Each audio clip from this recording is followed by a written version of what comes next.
आसनसोल के अपकार गार्डन स्थित राज्य के कानून सह श्रम मंत्री मलय घटक के आवास पर हमले से हड़कंप मच गया। घटना के दौरान मंत्री के घर पर सुरक्षा गार्ड और अन्य कर्मी मौजूद थे। एक युवक ने आवास के ऑफिस टेबल का शीशा तोड़ दिया।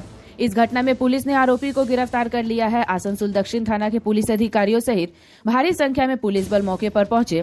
घटना के संबंध में डीसी सेंट्रल ध्रुवदास ने कहा कि बुधवार मंत्री के आवास पर एक व्यक्ति ने ईंट से कार्यालय का मेज का शीशा तोड़ दिया था। उसे गिरफ्तार कर लिया गया है।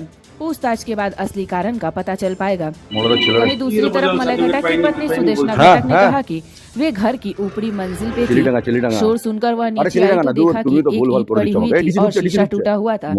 हालांकि युवक ने इस तरह की घटना को क्यों अंजाम दिया, यह जांच के बाद ही पता चलेगा।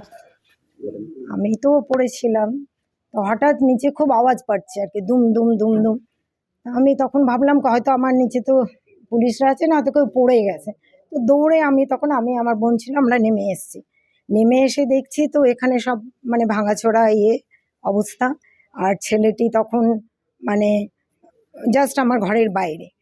এবার সে কি উদ্দেশ্য নিয়ে এসেছিল, আর হাতে এত বিশাল একটা ইটের থান, বেশ বড়, ভাঙা টুকরোও নয়, এসে ওই টেবিলে সমস্ত ভাঙচুর করেছে।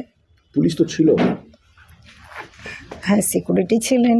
তো মানে আরো কি সিকিউরিটি তাহলে বাড়ানো উচিত বলে মনে করছেন, যদি একজন এসে এই ঘরের ঘটনা ঘটিয়ে দেয়? সেটা ঠিক আমি এই মুহূর্তে বলতে পারছি না, স্যারই আপনি বলতে কি পারবেন। একটুখানি ভয় পেয়ে গেছেন? হ্যাঁ না, ভয় তো পেয়েই গেছে। হ্যাঁ, একা থাকি তো আমি ম্যাক্সিমাম টাইম না, তো এরকম হলে তো ভয় পাওয়ারই কথা। মন্ত্রী সাহেব থাকলে তো একটা বড় ঘটনা। হ্যাঁ হ্যাঁ, সেটাই। কি মনে হচ্ছে মন্ত্রী থাকলে কি এটা? মন্ত্রী সাহেব থাকলে সাহস পেত কিনা আমি জানি না, কিন্তু করেছে। তো যাই হোক, ওই ইটটা যদি ধরুন আমি এখানে বসে থাকতাম, বাই চান্স আমার গায়েও তো লাগতে পারতো। মানে একটা বেশি কিছু না, কি কিছু বলছিল সে? কিছু বলেও নি। তাকে যখন অন্য সবাই ধরলো টরলো সেরকম কিছু বলছিল না, চুপ করেই ছিল। এবার যাই না এই ব্যাপার।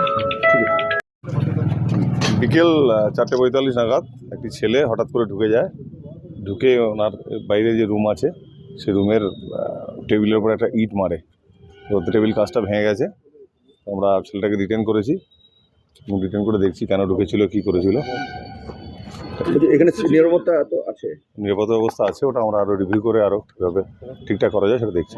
আজকে তো পুলিশ ছিল, তারপরে ঢুকলো কি করে পুলিশের? আমরা দেখছি কি উদ্দেশ্য এসেছিল কিছু প্রাথমিকভাবে কথা বলে জানতে পেরেছি? আমরা তো বললাম রিটেন করেছি, ওকে জিজ্ঞাসাবাদ করে আমরা ফার্দার কী আছে দেখছি। মন্ত্রী নাই তো এখন? স্যার নেই। নাম জানা গেছে?